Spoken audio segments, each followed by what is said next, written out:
সরকারের উচিত 90 দিনের মধ্যে এই সরকার একটি নির্বাচনের রোডম্যাপ তৈরি করে দেওয়া উচিত ছিল। আজকে 180 দিন হয়ে গেল, তারপরও আপনারা বলছেন এখনো সময় হয়নি। কিন্তু আজকে জনগণের দাবি, দেশে আইন শৃঙ্খলার পরিস্থিতি নাই, প্রতিদিন বিভিন্ন জায়গায় বেওয়ারিশ লাশ পাওয়া যাচ্ছে, আবারও আপনার ক্রসফায়ারের নামে মানুষ হত্যা হচ্ছে, এবং আপনার দ্রব্যমূল্যের যে ঊর্ধ্বগতি, দ্রব্যমূল্যের মানুষের নাবিশ্বাস, এর থেকে মুক্তি চায়, এর থেকে মুক্তি দিতে পারে একমাত্র একটি নির্বাচিত সরকার। এবং অতি শীঘ্রই নির্বাচনের রোডম্যাপ দিয়ে আপনার ক্ষমতার থেকে একটি নির্বাচন দিয়ে দেন, এবং আপনারা সেই নির্বাচন কমিশন সবাই আজকে প্রস্তুত।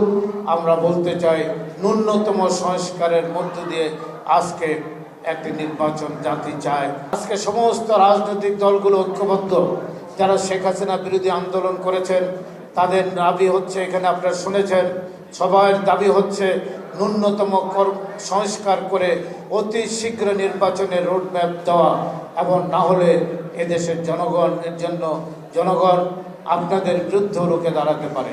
আমি অত্যন্ত ব্যথিত হয়েছি।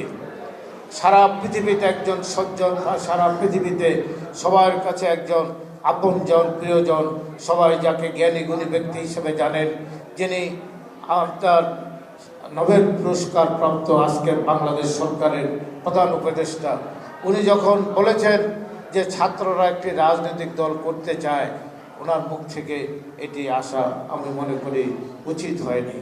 এদেশের 18 কোটি মানুষও মনে করে এটা ওনার কাছ থেকে আসা উচিত হয়নি। উনি একজন নিরপেক্ষ পরিচ্ছন্ন মানুষ। বিএনপি সহ সকল রাজনৈতিক দল ওনাকে ক্ষমতায় আসার জন্য এবং ওনাকে প্রধান উপদেষ্টা করার জন্য ওনার নাম প্রস্তাব করেছেন। অতএব উনি নিরপেক্ষ থাকবেন, উনি নিরপেক্ষ থেকেই একটি নির্বাচনের ব্যবস্থা করবেন, এটাই জাতি আশা করে।